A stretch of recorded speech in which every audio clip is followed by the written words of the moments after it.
unto all men, in that he hath raised him from the dead. Lastly, is when we reject a resurrected Christ. It's when we reject a resurrected Christ.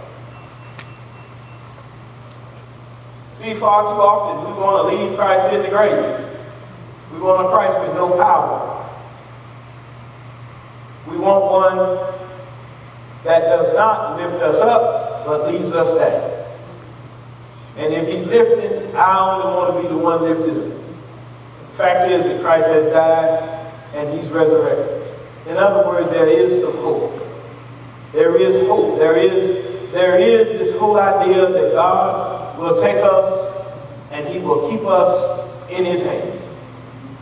And so, see, something is wrong at the church. The church is too broad when we no longer focus on who God is and the fact that God is the one who can make all of the changes. And in our worship and in our church, we should always, here's the point of today's sermon. After 7 points, here's the main point. We should be focused on God. It's nothing else. It's focused on God. Not focused on all of the other things. They're good and they're all right. No problem with it. Next Sunday we can come, we can sing some more songs. We can pray some prayers, we can read some scripture. But no matter what we do, don't ever take your focus off of God as what the church ought to be doing. If God says through Jesus Christ that we should take care of the poor, then that's what we ought to do. If God says it, that's the end of it. That's where we ought to be. And so I've said to people before, I've said to our deacons, I said, you know what? Something happened to me, y'all got to choose another pastor. I said, one question you need to ask him when you walk in the door. Ask him first, has he read the Bible? Not just a few verses, but has he read the Bible? That's the question. Now, after you find out if he read it, ask him the second question. Do you believe it?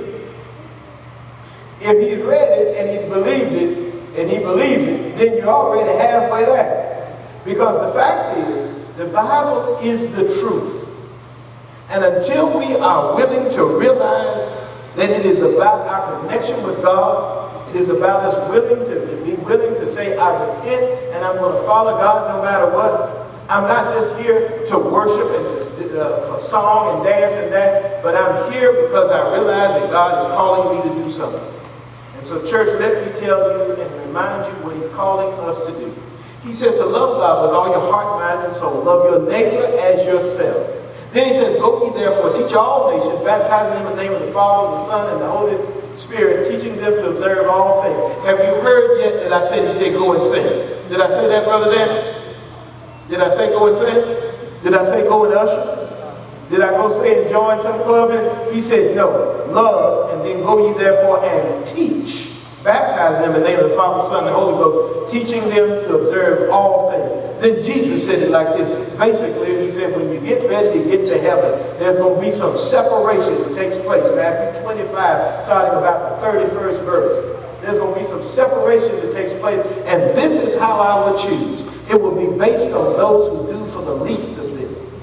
It is to feed those who are hungry, to give to those who are thirsty, to clothe the naked, to visit the sick and in prison, to take in the stranger. This is what Jesus said. Not once did he say form a choir, not once did he say get an usher boy, not once did he say give to the preacher, not once did he say exalt it, not once did he even tell us to put on robes or what kind of clothes to wear to church. He didn't tell us whether to have pews or seats. He didn't even tell us if we could have sawdust on the floor or not. But what he told us to do is to go and take care of the least. And until we do that, until we care about that, we still don't have it right. Amen? Amen. Any questions?